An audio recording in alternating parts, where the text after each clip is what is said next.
Hello everyone, welcome back to our channel. This video is about CA Final Self-Employment Module, Set B, Chapter number 10, Strategic Performance Measures in Not-for-Profit Organizations. This chapter will be covering entirely in this single video. This is a very small chapter, you can complete it quickly. And only theory will be there in this chapter. So we can start the chapter. Before starting it, I would like to give you one reminder. Please subscribe to this channel if you found this video useful. And like this video and share this to your friends. They may find it helpful also. So we can move into the chapter. First, we need to know what is the meaning of a not-for-profit organization. We all know what is a not-for-profit organization. It is an organization which is created for a specific purpose. It will be working for that purpose, and it will not be working for profit. It will be using all the money which it is earning in the advancement of that particular purpose. It will not distribute the profit to the shareholders. That is the meaning of not-for-profit organization. That is what they have given in the points also. Now, how to measure the performance of a not-for-profit organization? The persons who are in the NPO, they are the main members of the organization. They will be working in a fiduciary responsibility, meaning that they will be handling the funds of the donators. Whatever the donation the NPO is getting, those persons only will be handling the funds. They should use the funds for the advancement of the objective. For that, we need a reasonable assurance. That is what we have to keep it in focus when we are measuring the performance of an NPO. The funds contributed, funds donated, whether it is being used for the attainment of the purpose. That is what we have to see. Challenges in performance measurement. In NPO, it is difficult to quantify the cost and benefit. For example, if you are operating a school program, free school education program, it is difficult to see the benefits, whether it is resulting or not. The result we cannot see it quickly in the visible. We cannot see it in a visible manner. The benefits it will be in terms of utility or satisfaction. You should convert it into monetary terms. It is very difficult. For example, in school education program, the benefits are futuristic and you cannot quantify it. There will be a time gap also. And then there are other external costs or externalities also involved. For example, you are creating an affordable housing scheme through an NPO. You will not only incur the construction cost, you will also have to see the roads, whether the roads are proper, accessible, whether there is pollution in that area, parking issues, everything you have to consider. That is a difficult thing. And what is the solution? You have to give a trade-off between cost and benefit. If you want to quantify the benefit, you need to incur certain cost and do it. Or else you can assign relative values to that. You can, based on some assumption, you can assign some value. It is still difficult to evaluate the performance only using financial measures. You cannot evaluate the performance only through monetary or financial measures. And then performance and commitment of the state. This is another problem in measurement of performance in NPO. Functions of NPO, mainly about healthcare, education and all, it is of public importance. It is the primary responsibility of the state government. The state bodies also will be working for the same objectives. The state also will be running some organizations which will be working for the same purpose. State will also give donation for the NPO. These and all will happen when funds are available. When the government has an excess of funds, they will establish an organization and work for the objective through the government. And they will also give donation to the NPO who are working for the same. And in both the cases, state commitment should be important. Only if the state supports, we can run the organization properly. Multiple objectives. In NPOs, we have multiple objectives and multiple stakeholders. We have to give. We have to be responsible for the contributors also. We have to give benefit to the public also. We have to manage the people also. We have multiple objectives. In that, we may get some conflicts. The solution is prioritization. For each and every activity, who is the most important people? Beneficiary is the ultimate important person in the NPO. So beneficiary should be the most priority. We have to prioritize the stakeholders and needs based on importance and urgency. Then measuring the utility of the funds. How the funds are utilized, that we have to measure. The NPOs will spend more for the same objectives when funds are available. But when funds are not available, they will not be able to achieve the minimum target itself. That is one funds problem in the NPO. So it is difficult to measure the utility of the funds. Solution, you can use the value for money framework. Now we are going to see what is the value for money framework. That is the main core concept of this chapter. You have to achieve the best possible value from limited money available. You have to extract the maximum benefit from the available money. You have to have three things here: effectiveness, efficiency and economy. These are the main three principles which was proposed in this framework. And then later, two new E were added: equity and ethics. These two were added later. Earlier, it had only effectiveness, efficiency, economy. First, we can see the first three. Effectiveness, you have to spend wisely. The amount you are spending, it should achieve the purpose. Goals are achieved or not. That is the main question here. In efficiency, you should spend well. You should get the maximum out from the minimum input. You should operate in an optimum manner. Whatever you are doing, you should do very efficiently, because it is the money of the donators, not your own money. Economy, you should spend less. You should not spend blindly. You should be purchasing inputs at a lowest cost. You are purchasing raw material or food and all for providing for children and all. You should try to procure it at a lowest cost.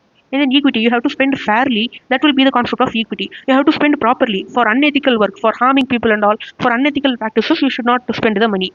In this, we have 5 important things: input, process, output, outcome and impact. These are the 5 important things which are being denoted by these 5 factors. For example, we can take free education for below poverty line families. In this, what is the effectiveness? Quality of education is the effectiveness factor here. Dropout of students, 12th to college, how many students are going to the upper level? That you have to see. By seeing that, you can see the quality of education has been good or not. You can quantify the benefits in that manner. When you're seeing efficiency, you have to see the student-teacher ratio. For one teacher, how many students are there? Or for how many students one teacher is there? That efficiency ratio and all you can see in the efficiency column. When you are coming to the economy factor, expenditure you have to do low expenditure. School maintenance, teacher salary and all you have to reduce to a maximum to most possible extent. So you will be operating efficiently and economically. You should be spending less. Economy is the main factor here.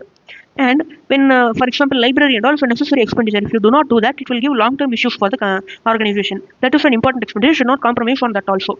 Two financial objectives. In an NPO, two financial objectives are there. One is to maximize the net cash income. More income should be earned by the NPO. Only then we can use it for the purpose. You have to limit the expenditure, reduce the expenditure done.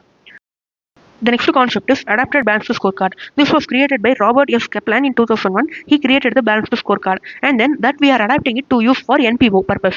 In NPO, what is the main mission? Mission statement is the main thing. Not for profit we are operating. That is the main goal of the NPO. We have to serve the society, and we are not operating for profit purpose. Here in balanced scorecard, we already know, we saw in previous chapters, we have four perspectives: customer, financial, internal business, and innovation and learning. Learning and growth perspective it will be called. So in this we can see the change in the order. In normal balanced scorecard, first you will have financial, then only you will have the customer. Here it is inverted because customer, the beneficiary is the most important person in NPO. For beneficiary, customer, you can see the satisfaction of beneficiary, market growth, other stakeholders' interest and all will be coming under the customer perspective. In financial perspective, fundraising, fund growth, fund distribution, that and all will be related to the financial factors. Internal process perspective, internal efficiency, volunteer development, information communication, quality, everything will be coming under the internal process perspective. When you are coming to the innovation and learning perspective, the capability to respond to the environment, to adjust to the changing environment and do innovative changes. This will be coming under the innovation and learning perspective. They have used the balanced scorecard framework itself to match the NPO concept. Then we have other performance measure also. We can measure the quality of service given. We can measure the objective achieved or not, long-term impact, ability to raise the funds, transparent reporting, this and all other factors which you have to see in the NPO. And then in performance measurement process for NPO, what will happen? First, we have to identify the objective. What is the end goal of the organization? Then you have to establish the mission, vision, and strategy. What is the mission of the organization? What is the existing state of the organization? What we are. When you are coming to vision, it is the long-term objective of the organization. There, the organization will be in 20 or 30 years. Strategy is the pattern of activities to achieve that goal. This we have already seen in various perspectives in various chapters. Then we have to match the objectives which is the perspective of the balanced scorecard. And then in each of the balanced scorecard perspective, you have to connect to the objectives which you have created. Then you can create the key performance indicators. Then you can measure the actual performance versus the targets. After that, you have to implement some changes to make some improvements. That's all about the concepts in this chapter. Now we can move to the questions. Now we are going to see the questions in this chapter, chapter number 10, NPO. Now, we need not look at this case study and all. Now, this story we need not read. We can usually answer this without reading the story also. If you want, you can read the story afterwards and recheck the questions. Now we can see the questions one by one. What is an example of efficiency in the healthcare? Here we are running a hospital. In that, what is the efficiency related measure here? Now, streamlining healthcare, highly qualified professionals, they will be effectiveness. Quality will be high and then effectiveness will be there. Partnership with international organization, definitely not efficiency. Providing medical services to all patients regardless of ability to pay. This is also not efficiency. But here, streamlining healthcare, this will lead to efficiency. So A is the answer.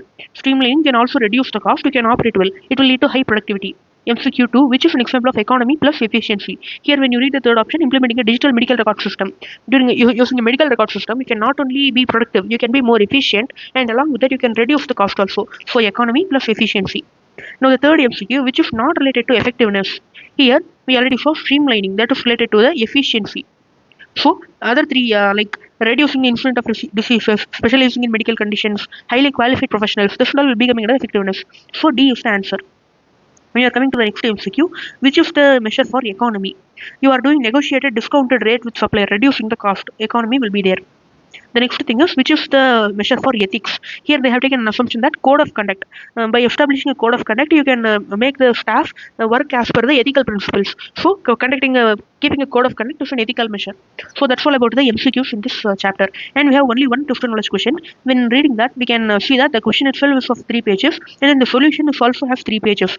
So, it will be a very lengthy question. I'm just telling the core point of this question. Here, when you see this, we are running a homelessness department in a not-for-profit basis. houses. They are having a total of 450 houses. Those houses will be fully furnished, and then we are keeping at a low rate for senior citizens and all for accommodation. They have given the income and expenditure for that, and then we also have the data for another company which is a profit for profit organization. That organization also we have the income and expenditure, and then number of houses maintained and the rent which we are charging. That also we have. Number of employees we are having, salary how much we are giving. That also we have. And then what is the repairs and all we are doing for the houses. That also we have data for both the organization. And then repairs also we have the organization information. Here the first question they are asking, how we can keep the value for money framework. Here they are asking, they have given the economy, efficiency and effectiveness. Value for money framework itself, economy, efficiency and then effectiveness. They have used the concept tailored to this particular question. They have applied that concept to the question story given there, and then they have used it related to the concept of home accommodation. So you can read it by yourself. And then they are also talking about benchmarking. Benchmarking means you are comparing your performance with another person. You can either keep it as an industry average or competitors. You can use it. Here they are telling that you need to compare with the other organizations who are working in the similar charity field. That you have to do the telling. Now the next question is, identify two performance measures in relation to flexibility and service quality. Dimensions of performance measurement. Dimensions, this word still we can see in the building block model. They are asking about flexibility and service quality of NPO, home organization, in the light of building block model. They are asking same thing they have given, flexibility and service quality, how they can apply to this particular NPO. That they have given here. You can read it. This type of question will not come in exam because you are not going to write this much and all. They are only going to ask MCQ in SPOM set B. So this question I am not giving that much importance and not covering it fully. Now three performance measures they are asking in the third subdivision for cost and efficiency. That could be utilized by the management of the organization. Three indicators relating to cost and efficiency. Here they are taking three indicators like average employee cost. This is one indicator relating to cost. Another indicator, average day-to-day repair cost, and thing relating to cost. And then percentage of rent lost. This one are relating to cost and efficiency. They have taken the data from the table which is given in the question, and then they are making some analysis and all. So this also you can read by yourself.